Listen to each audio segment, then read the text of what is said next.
Class 9 subject physics से lesson आपका first चल रहा है और आज आप पढ़ोगे डिस्टेंस। इससे पहले आपको पढ़ाया गया quantities, vector quantities and scalar quantities.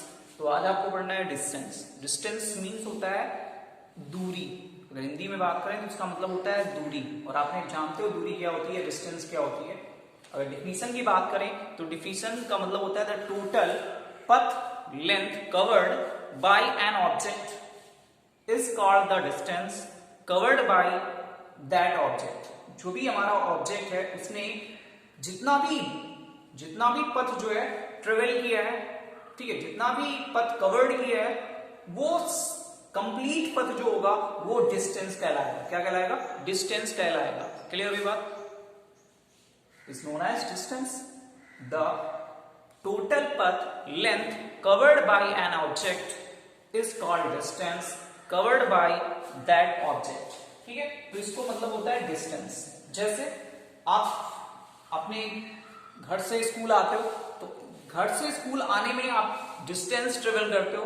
ठीक है, क्या होता है? डिस्टेंस ट्रेवल करते हो, डिस्प्लेसमेंट नहीं।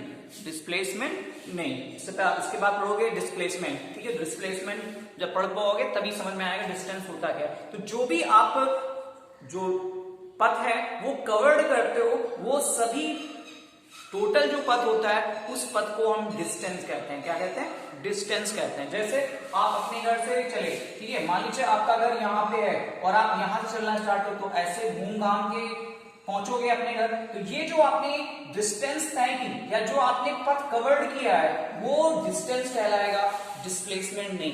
क्लियर हुई बात? ठीक है, तो जो भी आप पथ तय करते हो, जो भी पथ आप कवर्ड करते हो, वो पथ जो होता है वो डिस्टेंस कहलाता है। जैसे आपने घर से स्कूल गए, हाँ, तो घूम घाम के भी आ सकते हो। तो जो घूम घाम के आए हो तो वो जो जितना भी घूमे हो या जहां से अपने घर से स्कूल तक पहुंचे हो तो वो सारा जो है वो आपने डिस्टेंस तय किया, डिस्प्लेसमेंट तय नहीं किया। क्लियर हुई बात? ठीक है, तो ये जो पथ है वो आप सीधा भी जा सकते थे, यानी ऐसे भी जा सकते थे। तो जो ये पथ होगा, ये वाला पथ यहां से यहां, ये होगा डिस्प्लेसमेंट। जबकि ये जो आप पथ तय कर रहे हो, यहां से यहां पहुंच रहे हो, तो ये होगा डिस्टेंस। क्या होगा? डिस्टेंस। ठीक है, डिस्टेंस में एक्स्ट्रा दूरी भी तय कर सकते हो या एक्स्ट्रा पथ कवर्ड कर सकते हो, जबकि डिस्प्लेसमेंट में एक्स्ट्रा पथ कवर्ड नहीं कर सकते। क्लियर हुई बात? समझ में बात आई नहीं आई? ठीक है, तो जो घूम के गई है दूरी, ठीक है, ये जो घूमा हुआ पथ कवर्ड हुआ है, ये जो पथ होगा ये होगा डिस्टेंस। इसको क्या लिखेंगे? इसको लिखेंगे डिस्टेंस। क्या लिखेंगे? डिस्टेंस। और इसको क्या लिखेंगे? डिस्प्लेसमेंट। क्लियर हुई बात? ठीक है, तो the total path length covered by an object is called the distance covered by that object. ठीक है, तो ये हो गया distance. It's SI units, it's SI unit जो होती है, एसआई यूनिट जो होगी, एसआई यूनिट इज मीटर। इसकी जो एसआई यूनिट होती है वो मीटर होती है। क्या होती है? मीटर। यानी जो डिस्टेंस, ठीक है, डिस्टेंस को हम मापते हैं, ठीक है, वो होती है मीटर। यानी हम मीटर से इसको नापते हैं। ठीक, एसआई फार एक पद्धति है, सिस्टम है, आपने पढ़ाया गया, आपको पता होगा। जो 3 टाइप की जो पद्धतियां चलती हैं, 3 टाइप के सिस्टम चलता है। पहला जो होता है वो एसआई होता है, या फिर इसको और एमकेएस कहते हैं। क्या कहते हैं? MKS system. ठीक है, एसआई और एमकेएस सिस्टम। नंबर सेकेंड आता है सीजीएस सिस्टम। नंबर थर्ड जो होता है वो एफपीएस सिस्टम होता है। एफपीएस सिस्टम, यानी 3 टाइप के सिस्टम्स होते हैं। ठीक है, नंबर फर्स्ट होता है एसआई सिस्टम या और MKS system. Number second CGS, यहाँ जी गलत लिखा हुआ है, सीजीएस सिस्टम। और नंबर थर्ड होता है एफपीएस सिस्टम। देखिए, एसआई या एमकेएस पद्धति में जो अभी आप, ठीक है, मास ले रहे हो वो केजी में लोगे। क्या लोगे? मास को आप केजी में लोगे। ठीक है, उसके बाद लेंथ को आप जो लोगे वो किस में लोगे? वो मीटर में लोगे। किस में लोगे? मीटर में। लेंथ को किसमें लोगे, मीटर में, और टाइम को लोगे आप सेकेंड में, किसमें लोगे, सेकेंड में। SI RMK जो सिस्टम चल रहा है उसमें आपको जो मास होगा उसको आपको केजी में लेना होगा, किलोग्राम में लेना होगा, लंबाई या लेंथ जो होगी उसको मीटर में लोगे, और जो टाइम होगा उसको आप सेकेंड में लोगे। क्लियर हुई बात? यानी SI पद्धति ये बताती है कि आपको किसमें जो यूनिट है उसको किसमें लेना है, क्या उसको किसमें लेना है। ठीक है, जैसे CGS पद्धति है, CGS पद्धति में जो आपका मास होगा वो ग्राम होगा, क्या होगा, वो ग्राम होगा।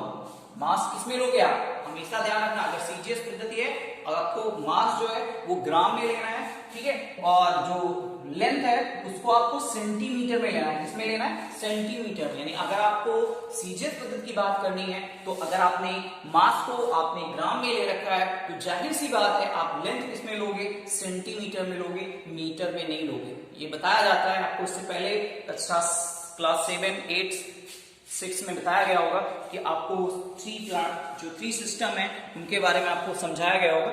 चलिए नहीं जो समझाएगा तो मास समझा देते हैं। ठीक है, ये ग्राम होगा CGS पद्धति में, ये सेंटीमीटर होगा, और जो S दिया है ये टाइम लोगे वो भी सेकेंड में लोगे। यानी दोनों बार जो सेकेंड है वो कॉमन है, क्या है, वो दोनों बार जो है to both half type are common by second. Clear? ठीक है, उसके बाद FPS, ये क्या है, अगर आपको जो मास है उसको आपको पाउंड में लेना होगा, आपको किसमें लेना होगा, पाउंड में, इसमें पाउंड में। अगर आपको मास लेना है तो पाउंड, आपने पाउंड नहीं सुना होगा पाउंड आपने, जैसे यूनाइटेड किंगडम फॉर इंग्लैंड की बात मैं कर रहा हूं, वहां पे जो मास चलता है, द्रव्यमान चलता है वो पाउंड में चलता है, किसमें चलता है, पाउंड में। जैसे हमारे यहाँ किलोग्राम में चलता है, हाँ हमारे यहाँ भारत में किलोग्राम में चलता है, वैसे ब्रिटेन में या इंग्लैंड कह सकते हो तो वहां पे क्या चलता है, वहां पे पाउंड चलता है। ठीक है, पाउंड होगा। उसके बाद जो आपकी लंबाई होगी, ठीक है, लेंथ होगी, वो लेंथ जो लोगे वो फुट में लोगे, फुट। ठीक है, और जो टाइम रहेगा वो सेकेंड में रहेगा। क्लियर हुई बात? तो इस तरह से हम लोग जो है वो 3 टाइप की प्रणालियां जो है उनको हम लिखते हैं। तो उसी प्रकार जिसकी SI यूनिट होती है, SI यूनिट वो मीटर होती है, क्या होती है, मीटर। सभी लिखा है नहीं, यहाँ लिखा गया सेंटीमीटर नहीं लिखा गया। अगर सेंटीमीटर लिखा गया था इसका मतलब यहाँ SI ना डाल के, MKS ना डाल के यहाँ क्या डालते, यहाँ डालते CGS, क्या डालते, CGS unit is a centimetre. Clear हुई बात? ठीक है, उसके बाद चलिए इसकी जो SI यूनिट है वो CGS है, यानी इसकी जो SI यूनिट है वो मीटर है। ठीक है, एंड इस इट इज कौन सी क्वांटिटी होगी, डिस्टेंस है, तो डिस्टेंस है इसका मतलब ये स्केलर क्वांटिटीज होगी। क्लियर हुई बात? तो ये हो गई स्केलर क्वांटिटी, तो डिस्टेंस की बात हो गई। अब नंबर सेकेंड पे आता है डिस्प्लेसमेंट। चलिए डालते हैं, डिस्प्लेसमेंट, ये क्या होता है, डिस्प्लेसमेंट क्या होता है, तो डिस्प्लेसमेंट का मतलब होता है द स्टार्टेड लाइन डिस्टेंस और the minimum distance measured for the initial to the final position of an object is called the displacement. ठीक है, नहीं समझ में आया? द टारगेट लाइन डिस्टेंस और the minimum distance measured for the initial to the final position of an object is called the displacement। ठीक है, displacement का मतलब होता है कि हिंदी में बात करें तो इसको हिंदी में लिखते हैं विस्थापन। क्या लिखते हैं, विस्थापन। ठीक है, तो इसका मतलब होता है दो बिंदुओं के बीच की चली गई जो दूरी होगी, दो बिंदुओं के बीच की, लिखा हुआ है द टारगेट लाइन्स डिस्टेंस और the minimum distance measured for the initial for the final position are called the displacement. तो यहाँ पे विस्थापन का मतलब होता है दो बिंदुओं के बीच की चली गई मिनिमम दूरी। ठीक है, मिनिमम डिस्टेंस डिस्प्लेसमेंट कहलाती है। जैसे कि हमने एक लाइन खींची तो ये जो पूरी लाइन होगी उसको हम क्या कहेंगे, उसको कहेंगे डिस्टेंस। क्या कहेंगे, उसको कहेंगे डिस्टेंस। जबकि 2 पॉइंट, ये जो आपके 2 पॉइंट है, इनके बीच की जो दूरी होगी, इनके बीच की जो डिस्टेंस होगी वो डिस्टेंस कहलाती है डिस्प्लेसमेंट। ये बिंदु जो है वो छोड़ के। ठीक है, जबकि अगर डिस्टेंस की बात करते हैं तो ये दोनों बिंदु को हम मेजर्ड करते हैं, क्या करते हैं, मेजर्ड करते हैं, जबकि डिस्प्लेसमेंट में ये दो बिंदु क्या हो जाते हैं, छोड़ दिए जाते हैं। जैसे अभी आप हमसे कहें कि आप यहाँ पे हैं, ठीक है, मान लीजिए आप यहाँ पे हैं और आपको यहाँ पे पहुंचना है, तो आप ये रास्ता तय कर सकते हो, ऐसे ऐसे होके जा सकते हो, और एक सीधा रास्ता ऐसे भी है। तो जो आपने ये रास्ता यहां से यहां तक तय किया, वो क्या होगा, वो डिस्टेंस होगा, क्या होगा, डिस्टेंस, और ये वाला जो होगा वो डिस्प्लेसमेंट होगा। क्लियर हुई बात? नहीं, यहां से आप यहां पहुंचे, यानी यहां अगर आपका पॉइंट ए है, ये बी है और ये सी है, तो ए से सी तक डायरेक्ट पहुंच गए, तो इसका मतलब आपने डिस्प्लेसमेंट तय किया, ठीक है। और अगर यहां से होते हुए यहां पहुंचे, इसका मतलब ये जो है आपने डिस्टेंस तय किया। क्लियर हुई बात? तो ये होता है डिफरेंस डिस्टेंस और डिस्प्लेसमेंट में। इसकी जो एसआई यूनिट है डिस्प्लेसमेंट की, वो भी मीटर है, और ये जो है ये वेक्टर क्वांटिटीज है, ठीक है। कौन सी क्वांटिटी है? ये वेक्टर क्वांटिटी है। क्लियर हुई बात?